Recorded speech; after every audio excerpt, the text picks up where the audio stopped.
I was waiting for the one more. There we go. Today we're joined by Derik Ellis, Air Force veteran and CEO of Vessel, a mission-driven company working to strengthen U.S. manufacturing. Big fan of that. With over 20 years of experience leading growth for companies, Derik has built Vessel into a powerful force for reshoring and resilience, developing technology that helps agencies and manufacturers thrive in today's global economy. He's also a serial entrepreneur, mentor, and community leader who's passionate about helping businesses and veterans alike grow stronger. Today, he's here to share lessons from his Air Force service, his transition into entrepreneurship, and what it really takes to build a meaningful career and company in the civilian world. Welcome, Derik. Did I manage to get it all? Because you've got a few things going on here and there. It sounded better than the way I would have represented myself. So yeah, perfect. Yeah, yeah. Not everybody, especially people in military service, we're not really good about doing this. Yeah, it's beaten into our heads not to do that, and it's a hard habit to leave behind. It really is. Yeah. No, I've throughout my whole career, I've been told that you should really represent yourself a little bit differently. But coming from the military, it's you're typically pretty modest about your accomplishments. Yeah, it just does not feel right. So I'll do it for you. So hey, I'll get started off easy. So can you share a little bit about your Air Force service and how it shaped your approach to leadership on the civilian side? Yeah, one, I'm really grateful to be here. So, thanks everyone for taking the time to listen to me. You've probably got some amazing speakers that come on board. Hopefully, I can share something that's meaningful. I grew up in a rural community in southeastern Idaho, and right after high school, went right into the U.S. Air Force. I was SF security forces, so I was a gate guard for a while, and I was a patrolman for a while and desk sergeant, did some investigations, and I stationed in Altus, Oklahoma, off to Korea and back to Idaho. So, all the vacation spots. So somebody really liked me. And as I was transitioning, I felt like I wanted to go into the Marshals Service. And in fact, felt like what I was going to have to do would be law enforcement because of my career in the Air Force, which I really enjoyed. Wasn't quite sure that I wanted to go into law enforcement, so I went to work at a hotel as a graveyard shift bellhop while I was studying for the Marshal Service. And while I was there, I met some business leaders, and they thought that sales was the proper course for me. So I ended up transitioning and going into software sales. Did that pretty rapidly. I did that for the better part of about 5 or 6 years. And that company was being acquired. So I took a chunk of that team and I went out and started a software company. Felt like I could do it. Felt like I'd experienced the software business long enough. And so I established a little software company in Boise in 2008. And we were pretty much just building software for folks and then building our own little tools over here. So we were building some tools that would reverse engineer how Google looks at search engines and that kind of stuff. I won't bore everybody, but it was pretty cool until Google decided to change their algorithm, and then it wasn't cool at all. And so that company, after about 4.5 years, uh, really didn't succeed. And so I ended up becoming a consultant with my background. And I went and consulted with other software companies, teaching founders and leaders how to grow those companies. And, had some big wins, had some losses, went through the venture capital sort of space and went through the private equity space. And fast forward in 2017, I decided to start the company that I have now, which is Vessel. So I'll stop there for a second if you want to jump in, Ernest.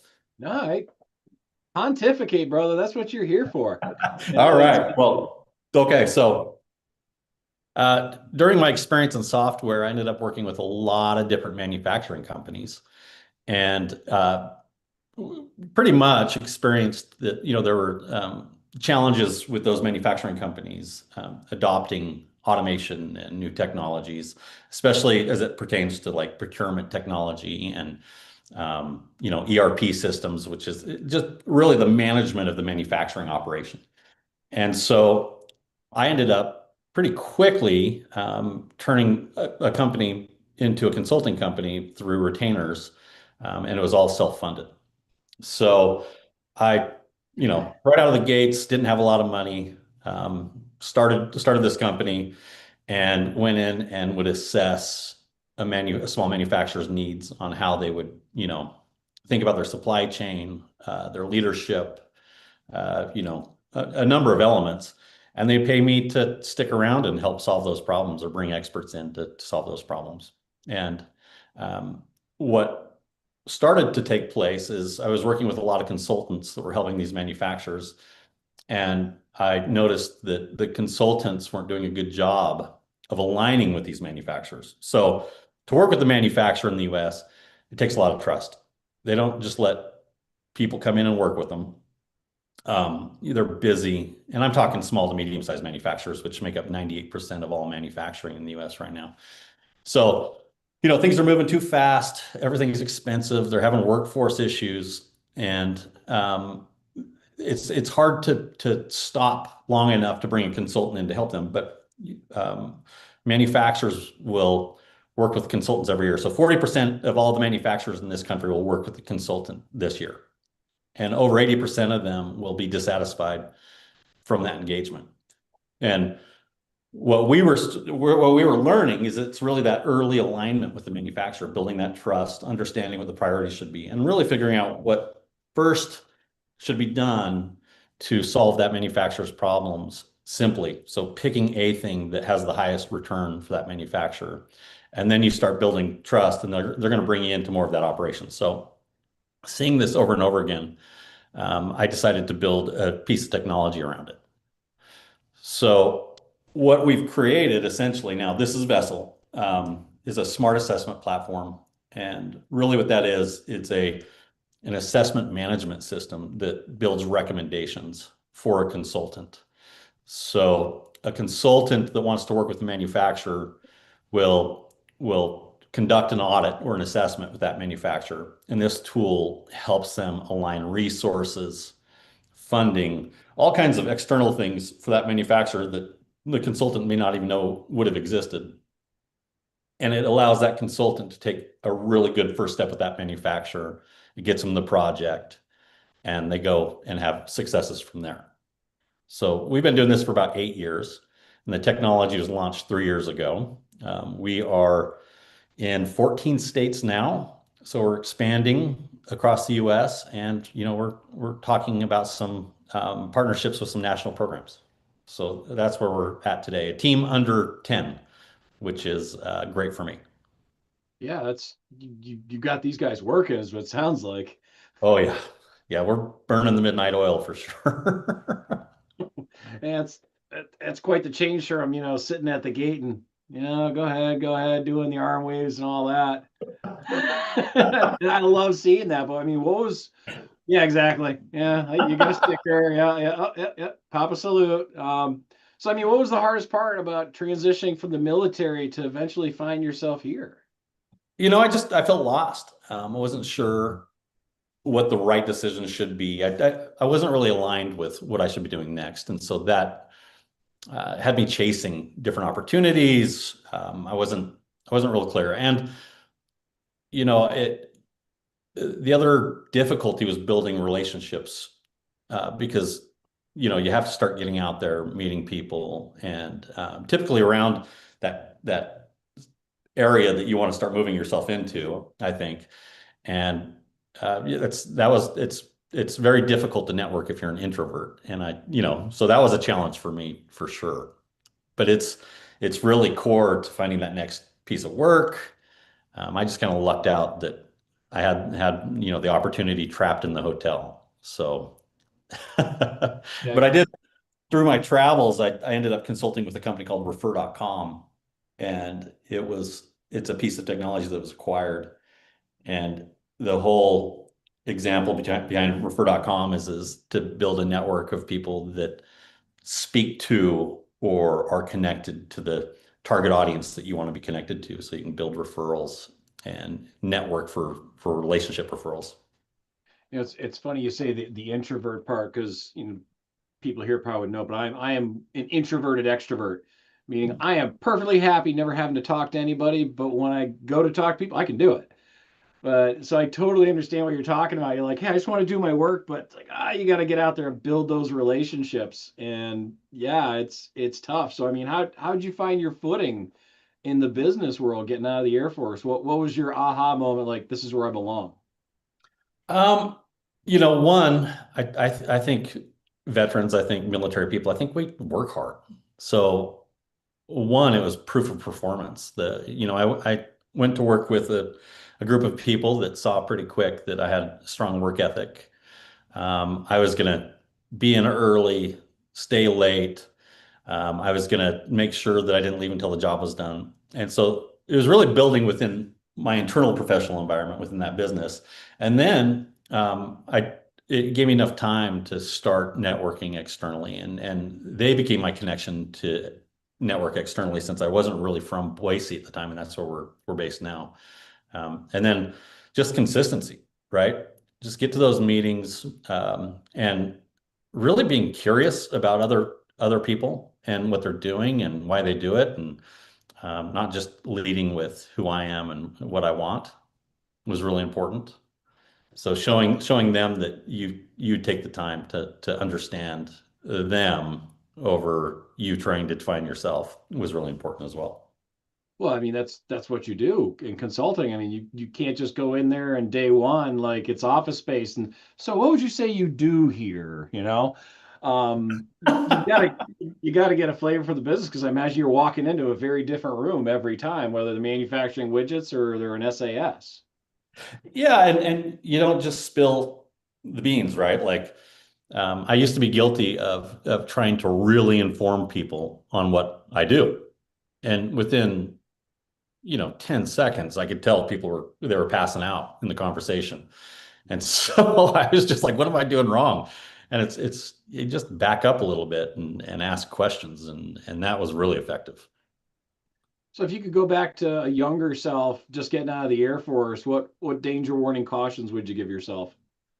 Oh, um, there's not only are there networks to sort of integrate into, but there were a lot of programs I wasn't privy to around, upgrading into a project management skill or upgrading into different skill sets that could have empowered me even more through my career. It was a little Wild West for me, but if I had known certain things were made available, I probably would have spent a little time, upgrading for my professional career. Yeah, find those classes, courses, certificates. Yeah, like project management, project coordination. Right now, even with me, I struggle to find people qualified to project manage, to handle the full experience of a customer from, onboarding through relationship management as we upgrade them or move them into technology. And really what that takes is just, being detail oriented, being consistent. Yeah. And being committed to that experience. Yeah, all those things that are hammered into our heads from the day we got off the bus. Oh, yeah. And, we are seeing a lot happen in the manufacturing space. So, we're working with groups, I'd say private and public across the US that work with small US manufacturers around them. So there's ecosystems that we're working with. So, in any given state where we have presence, we might have access to 20% of the manufacturing base in that state, 10 to 20%. And so we're able to see where there are struggles, we're able to see, where there are gaps that need to be filled. And so, we see a lot around needs for cybersecurity support. We see or it could be industry based, where it's like the semiconductor industry, and we see a lot of need around workforce that isn't on the manufacturing floor, but in leadership positions, administration, management, that kind of stuff. So we're able to see where there's some of those deficits, and there's a lot of room for growth. And the manufacturing space has a lot of um, you know, funding, tax incentive, a lot of stuff that's being pushed into it that creates opportunity. Yeah, as So, far as I'm concerned, it's great. I want to see as much of that at home as possible. oh, Um, yeah, for plenty of reasons. Yeah, and a lot of the big manufacturers are trying to pull a piece or their manufacturing back in. What's not talked about is the huge ecosystem of suppliers, vendors, and small manufacturers that live around those large manufacturers, and there's a lot of opportunity there. Um, Now, when the big manufacturers move in around or move into an area and they become a big project or a super project, as we call it, there's some cannibalization that happens within those small manufacturers that creates opportunities around automation, project management, and in some of those areas that I brought up here just a second ago. Yeah, I mean, makes sense because you have like Lockheed making the F-35 down in Texas, but a lot of people don't think about it. It's like they're not making all the brackets, the hydraulic pumps, all these other things. They're just assembling a lot of these things after design. And there is a ton of companies doing that work that need all that talent just on a smaller scale. So you work a lot with that kind of stuff too? Yeah, that's the space we live in. If we partner with a large manufacturing facility, it's usually to evaluate or help the ecosystems, suppliers and vendors around them. And when I describe suppliers and vendors, I mean the full supply chain of suppliers and vendors and small manufacturers. Yeah. So yeah, that's the space we live in. We're monitoring the health of those manufacturers, monitoring their workforce needs. We monitor supply chain challenges, you name it. We have a range of assessments that we help consultants provide to those small manufacturers and suppliers, from industry adoption to uh, upskilling, cross-skilling, workforce needs, you name it. And so that also gives us an aggregate view of what's happening in those areas. So we start getting some, heat mapping, if you will. Yeah, you see the trends coming down the line and you can adjust. That's right. Awesome. That's interesting to me anyway. So you've done the leadership and business development roles, with a bunch of companies before founding Vessel. What lessons did you take from those experiences that made you confident that this would work? Well, the when I transitioned from more of a corporate role, everything after that was small entrepreneurial startup type companies, and there's a different pace to that. So I think you're either, and you can learn to be comfortable with either, but I think you're naturally someone that wants a little more of that generalist, um, fast-paced startup environment, or you want the more conservative corporate environment. And nothing wrong with either one, but it's hard to be both, I think, personally. And so, the corporate environment really wasn't for me. Highly dyslexic, ADHD, not employable. Let's put it that way, Ernest. Hey, if you're not employable, employ yourself. That's right. So that's the journey I embarked on, and I just think knowing yourself, being aware of where you want to excel, what kind of environment, understanding the culture and leadership you want to work underneath or be a part of is extremely important. It can make your career feel more empowered. Yeah. So for me, it's always a mission-driven startup, and it's always software. And for me, that means when I wake up in the morning, I'm excited to get into the office. Now, I've done the other stuff, and you wake up and you're like, oh, I've got to go in again. And it's not worth it. No. I'm sure everybody on this call understands this, but I'm just going to repeat it. That's exactly why we're here. Yeah. Bad enough. So I mean, how'd you know it's time to start your own company? What was the Well, this neon? is this is the third, and this was I just kept experiencing this challenge. So two things actually. Let me back up. One, I was helping founders and other entrepreneurs make money, and all of that was nice. I knew that what I was helping them do, I could do for myself.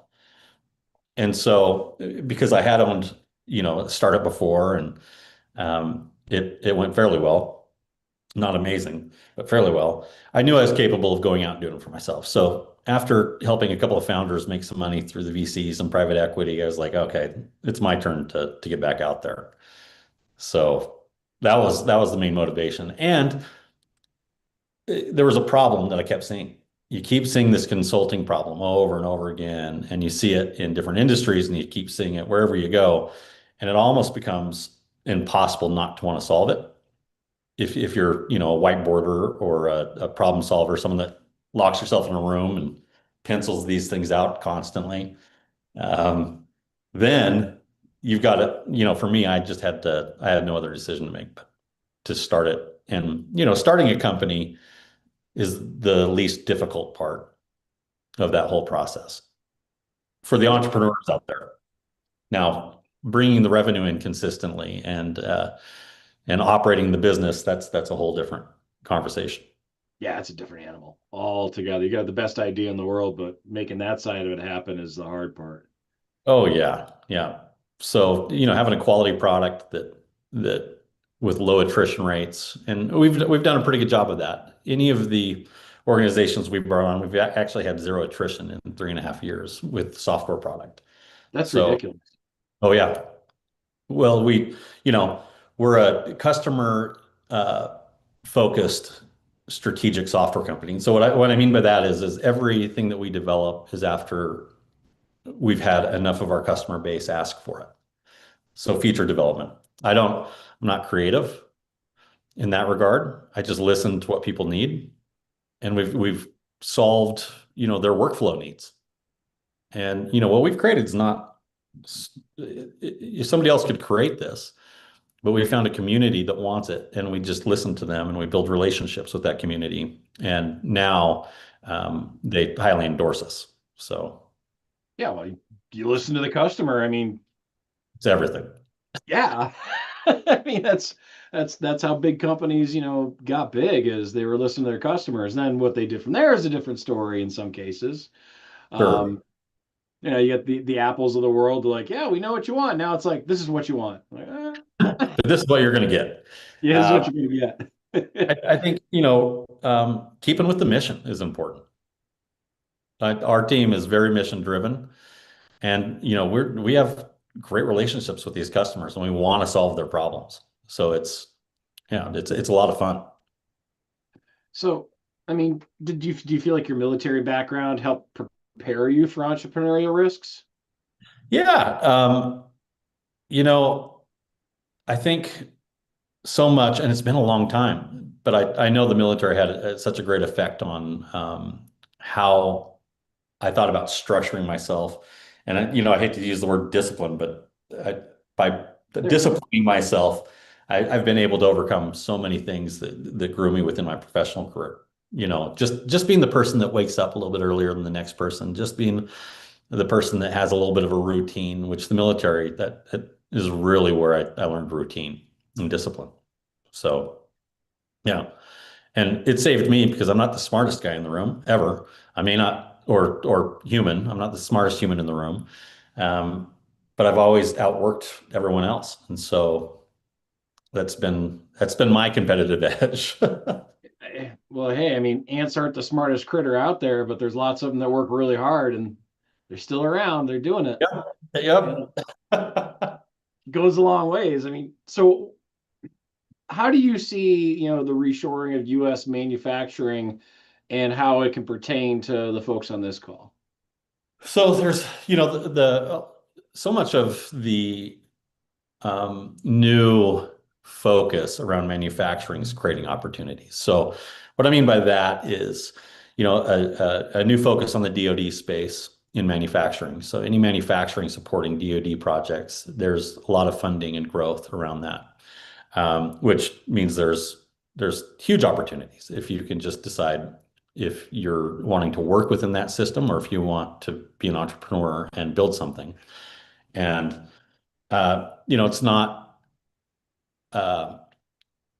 impossible to get those government contracts. It's difficult and takes some time, but the space around DoD contracting is healthy. So you can definitely work and build something that supports somebody that is supporting the DoD space directly. Um, there's huge tax incentives for made in America products right now, which makes the manufacturing space more important. R&D tax credits. So anything that's being prototyped, there's a huge tax incentive. And this opens that manufacturer up to hire more technical people. So a lot of the incentives around, you know, um, technology adoption, automation, and that creates a lot of opportunity for folks to get involved, especially in the project management side. Yeah. Yeah, you mentioned the DoD contract stuff. So, what advantages do you feel like being a veteran or having a veteran-owned business gave you with those federal state contracts? It's a big advantage. Yeah. Now we typically, so I'll just say this, there's a caveat. We've worked on quite a few projects, but we're usually a subcontractor or someone that's supporting the effort because managing those contracts can be difficult and we just don't have the infrastructure for it. So that's one thing to keep in mind. But there's lots of organizations partnering on those projects that can probably use a tool or technology that you're bringing to market. And so that's the space we've lived in.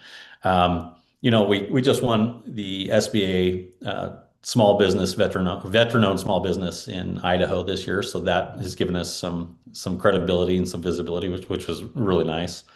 And yeah, uh, we put veteran owned on everything, and I know that that's definitely been something that's landed other types of contracts for us and given us credibility. Well, plus, So, oh yeah, so I was just going to say, make sure that you get the SBA veteran owned business tab on your website and everywhere.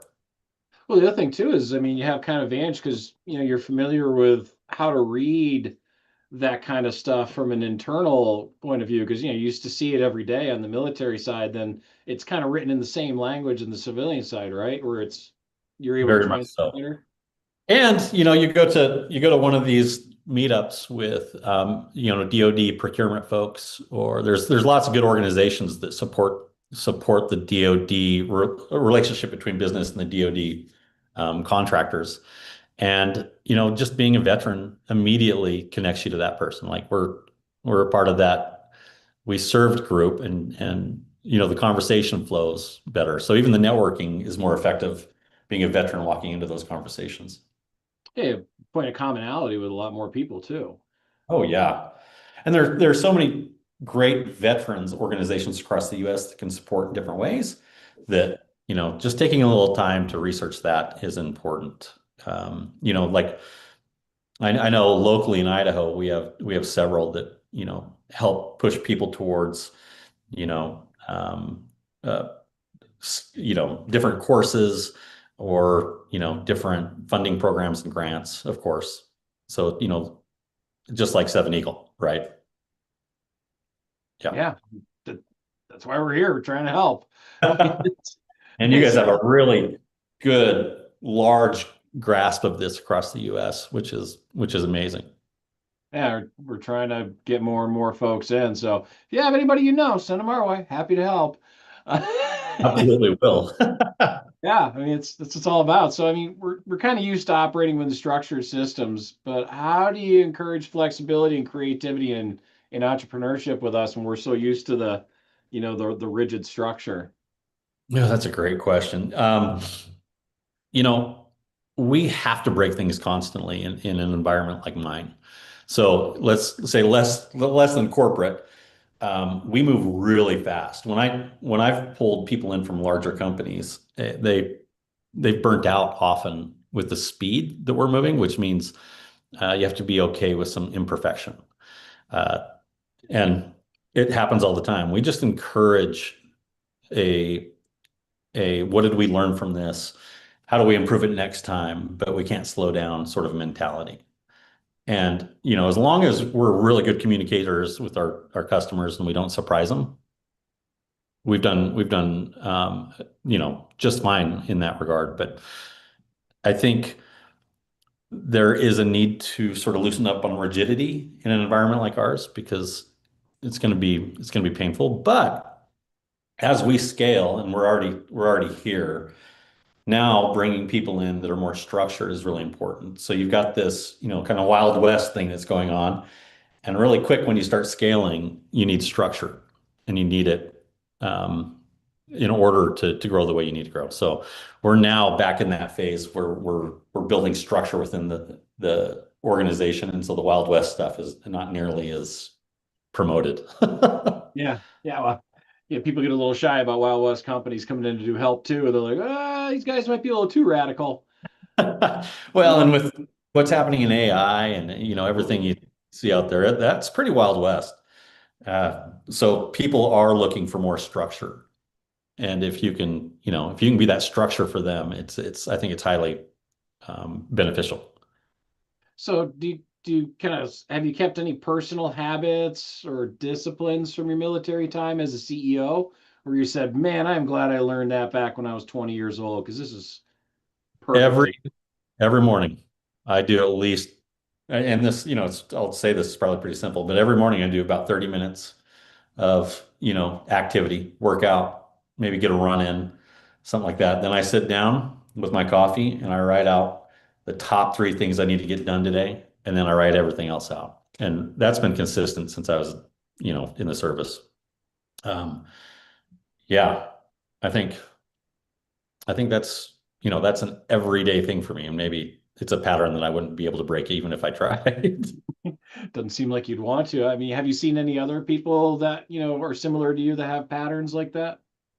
Yeah, I've got a close friend in a scaling cybersecurity startup right now, and he is so much more regimented than me. It's amazing when I watch his daily routine. So, it's how he eats, how he drinks, his physical activity, and then he time blocks his schedule every week. So he knows exactly where 45 minutes can be spent on Thursday every week because he's going to be doing X, Y, or Z. I'm a little more chaotic than that. I just, so I can't really schedule in that way. It just doesn't work for my brain. I have to knock it out in the morning and Yeah. then off to the races. But Yeah. yeah, I think routine is really important. Um, and even in, a professional environment where you're a leader, I think you can carry those elements to other people within the organization. I think especially right now, it's important. So, you're leading a team. There may be some people that have never had that type of structure in their life. So it could be important for you to lead and show them the way. So on the flip side of that coin, what's the one thing where it's like, I cannot do that anymore because that doesn't work out here that you were taught in the military side or, habits, that kind of stuff. Oh, geez. Well, I, you know, my time working law enforcement, it was really, so much of time, it was so much of the time you weren't doing anything. You were preparing and you were practicing, and it was exciting for a small percentage of the time. And for me, I have to stay in the action constantly now. So for me, it's just a higher level of activity for me now, and it fits well with the way my brain works. Mhm. And I think there were times I was bored, frankly. And I'm only speaking for myself and my career field and my experience, obviously, because, you know, it's just the experience I had. But, now every minute is filled with some sort of activity moving the business forward. Yeah, being a cop at the gate is 99%. I'm doing everything I can to stay awake, and then 1%, holy cow, it's happening. Yeah, even though I was very fortunate to have that position and to have served, yeah, there's not a lot of innovation that's going to be happening at the gate, other No. than the things that we all know happened at the gate. Yeah, everybody's got a great gate story they heard or witnessed. So yeah, mine was seeing an officer drive into it drunk. Didn't go Oh, over so well with him. well, I had to stand in a ditch while a tornado was coming towards Altus. That was a fun one with the Shocker. muddy water coming all the way up to the shoulders and then coming back down. Yeah. That's got some pucker factor to it. Oh yeah. Yep. While you're in your blues. Oh, of course you're in your blues. Can't just So throw that in yeah, the washing machine. let's say that again. Can't just throw that in the washing machine and be done Oh with it. no. No. So yeah, I think well, yeah, I loved the travel. I love the camaraderie that we experienced. So those are things I missed very much so. When you're running a company and leading the effort, it can be like you're on an island often. So you have to find a way to bring other peers around you and recreate that experience the best you can. So you mentioned that. So when you're on that island, you're by yourself. Who do you reach out to? How do you get yourself off that island?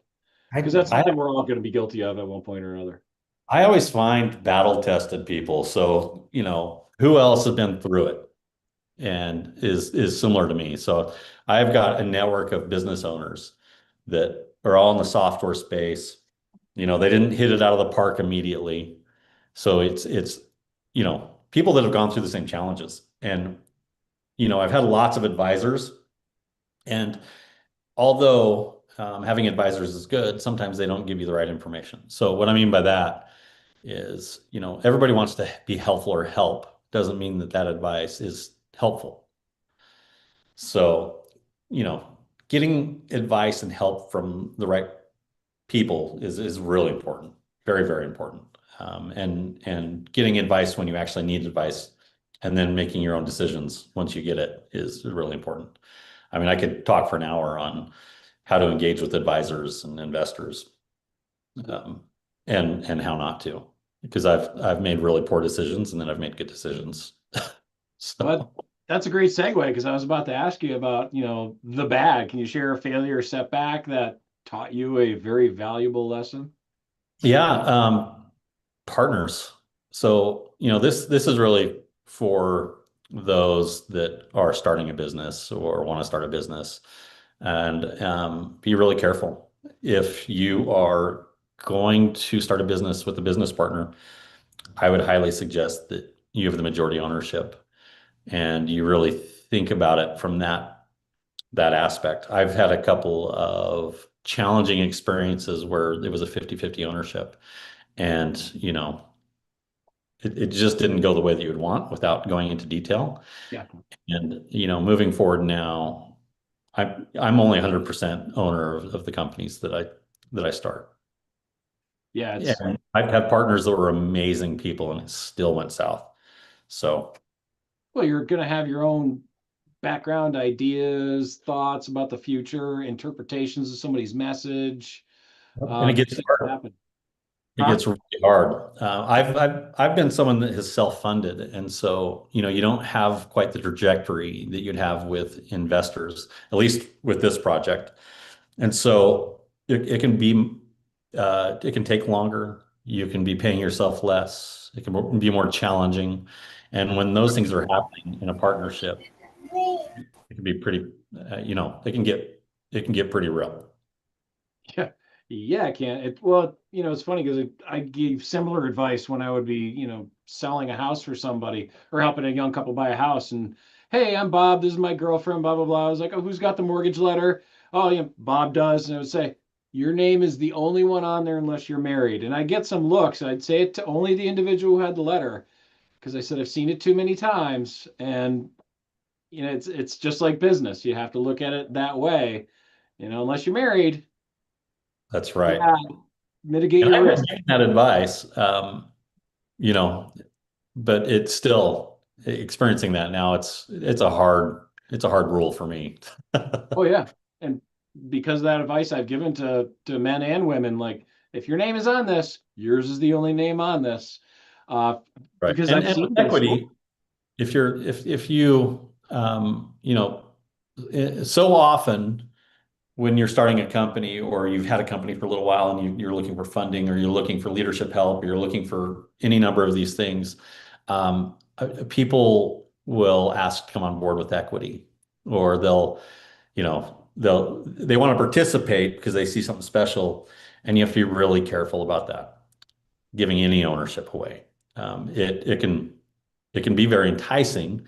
If you have a challenge with finance and some external finance person wants to come on board and fix all that for you, and they just want a part of the business, well, you have to think really long and hard about that. And the key with owning a small business is nobody's going to actually solve your problem.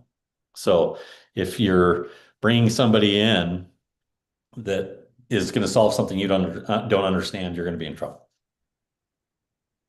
Yeah. And then you may have just lost 5% of your company. What was valued at 50 grand today might be 5 million 3 years from now, and that's going to hurt a lot more. That's right. And then you're not improving that muscle yourself. Hmm. So I think the best advice for me, because one of my shortcomings was the finance side of things, was to go back and take finance courses and really study it. And then you can bring people in as outsourced resources, but only then.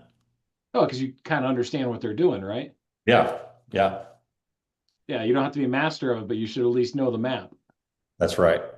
It makes a And lot of sense. finance is probably one of the most important things to understand within Oh my uh, goodness, that's small business. everything. Yeah, it is. You have a nonprofit or you don't have a business if you don't have that financial understanding. Yeah, it doesn't matter what your product is. If you're losing money every month because you suck at finances, you ain't gonna make it. Yeah. And then just surrounding yourself with highly capable people. I mean, my team right now is phenomenal. And it means that I can actually focus on areas of the business that are meaningful for Yeah, me. that's huge because if it's meaningful for you, you're the owner. It's kind of important, for the business. That's right. Yeah. So I So mean, oh yeah, go ahead. yeah, talk to me about networking and for people who want to succeed in the business leadership side. What's your take on networking? You know, um, what I first do is and this might be a little transactional, but I network for business. I don't really network to necessarily have friends, but they become friends. Mhm. Uh, and I really want to know what the end goal is. So I start from the end and I go back. It's, am I trying to grow the business through these relationships, or am I trying to grow the team through these relationships, or what am I trying to accomplish? And that will guide me to the right networking opportunities so that I'm not wasting my time. Am I just trying to volunteer my time? You know, so in a way, it's a little transactional. I look for the end. I say, okay, I want to grow the business, so I want to grow it through, public projects. I'm going to integrate into a networking space where there are those types of people there talking and doing business together. So, it might be, typically banks do a good job of bringing those people together. Um, so I'll just find the right group, and then I do my best to add value within those conversations, try and be helpful, and I just stay consistent. So, you know, over time, it starts creating opportunities. And I think if it's, talking about getting hired or working for somebody, there's so much noise right now that, with AI and resume builders and, I see organizations asking for resumes and they're getting, 10,000 resumes a month. So you think about how they're analyzing those and how they're deciding who's going to work with them. I think the only way to get signal through that noise is to build relationships and be referred in as a, confluence with the resume or other things of that nature. But having a relationship hand you off to the right organization will move you up pretty Yeah, effectively. I think a lot of companies now, especially the last couple of years, have been harvesting resumes like to train their AI and to be able to act like they're showing company growth online. Say, hey, we're hiring. Well, you've Oh yeah. advertised 10 positions, you only hired for one. That there is a lot of noise out there. Have you seen the same? Oh yeah, absolutely. I have there some of the technology companies that have had some, hits. I have friends that were working for them and they're out in the job market and we go to coffee and have conversations about it. And it seems really difficult right now for them if they're just sending in resumes. They know that It's not optimal. And you see companies saying they're, hiring on LinkedIn and companies that say they're hiring on Indeed. And then, having other conversations, you learn that they're not really hiring. And so just like you're saying, it may be more of a perception thing. And then people's time is wasted. So I think having the right conversation with the right person is optimal. Yeah, because I did as an experiment like a year and a half ago. I put in for like a trucking company recruiter. I could do that while I'm mowing my lawn. And I put in a couple applications, not so much as a callback or an email, nothing. And I got like 20 years experience. Figured, oh, 20 bucks an hour, I'll probably get a phone call like, dude, do you really want this job? Nothing. So I was Nothing. like, okay, I see what's up. Well, I had somebody that was trying to go to work for a big agricultural company here in Idaho. And, 7,000 resumes into this organization. There's no way they were going to be seen. And I had a friend that was heading up the department. And I just called over and I said, take a look at this human, this person that is trying to work for you. They're good. And they got the job. And it's just like it was a phone call. Yeah. So I think that's a huge reason to build relationships and build a network. Yeah. Some people might start feeling like politicking, but you're not running for office. You're looking for a job. Do it. That's right. Yeah. Do it. What do you wish more civilian employers realized about veterans coming into the job market? Misconceptions and preconceived notions, that kind of stuff. I typically get favorable response from companies that want to hire veterans. What do I think that it's so hard to run a small business. So to me, it's like how how do they take the time to understand what the value is? I know that it varies industry, type of business, that kind of stuff. But I just how do you get through to them long enough or in a way that they can, just even delineate themselves between a veteran and someone else. I'm just not sure what the answer would be there. I think it's building relationships. We know the work ethic, and we know that I know organizations that heavily hire veterans because they know, but I don't know how you would educate a small business on the value or benefits if you just had to talk about it. That may not be the best answer. No, Uh, it's an honest answer. I mean, yeah. that's the best one. Well, I think if you hire veterans, typically you're going to have a really good experience. And so it's got to, I think it's through experience and maybe through conversation that would endorse a veteran for that position. Yeah, I had a conversation the other day, and I've repeated this a couple times because it still blows my mind. Guy with Zoom Info, so they do nothing but analytics, that kind of stuff. And he said that they found when they hire one veteran, companies don't experience a big push of any sort, but when they hire two or more, they see a 3% increase in productivity because Wow. of that teamwork, that crosstalk, that culture that is brought in. And I was like, just mind blowing. It's like I always suspected as such, but to actually have somebody come out with a number, and you think about what 3% can mean to a company, Oh you know? yeah. It's huge. And I would say, in my industry in manufacturing and DoD manufacturing and aerospace manufacturing, I think they do have a pretty good grasp of the value of bringing veterans in. I think when given the opportunity to hire a veteran, they'll take that opportunity. I mean, you talk about the Blue Forges of the world out building submarines, and a lot of these manufacturers. It, I think that they definitely understand Yeah, the we just got value. to get more of them on board to hire. That's right. Yeah. So this will be my last question, unless any of y'all have got questions, then throw those hands up. But if you could leave every transitioning service member with one piece of advice for building their post-military career starting now, what would it be?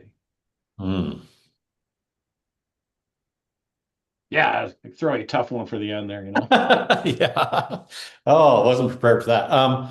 One piece of advice. That's I think I think stick with one, the things that have worked for you. If you look back and you think about your time in the service, I'm not saying career field, but think about what fed you, motivated you, and the things you would consider the biggest wins or opportunities that you garnered. And then when you look forward, I think you try and match your approach to that. I'm kind of a if you've really knocked it out of the park, you've done it well. Try and reverse engineer what it was that was behind that. So, why you felt so good about it, what led up to it. Where can I recreate this in my professional career? What kind of industry? What kind of career? Where can I get that same feeling back? And then I think you'll fight harder for whatever that is. Makes sense. I mean, yeah, because that comes down to our soft skills more than anything, which is something that we all kind of have a unique, I wouldn't say unique, but in the military, the soft skills thing is way bigger than I even realized when I was in. Not until I was out for a while, I realized how important that stuff is, especially in the civilian side where, you have a company where they're used to people from around here. Then all of a sudden you bring somebody in from a little distance who's got some worldly experience around there, open some eyes. Yeah. And, find communities that aren't all veterans as well. Like, Mhm. there are so many groups in cities that will help you network. That's a fact. Derek, it's been great having you here, sir. But before I let you go, you have any closing thoughts you'd like to share with the folks? No, I just gratitude for everyone on the call. Thanks for taking the time to listen to me babble. And, I hope I hope you all go out and you find something mission driven and you fulfill your dreams. My man. Derek Ellis, CEO of Vessel, thank you very much for coming out, spending an hour with us, dropping some wisdom. I always pick something up from these. I say it every time because they're seeing such a wide variety of people come through with different experiences on the military and then on the civilian side. It's awesome. Thank you very much for taking some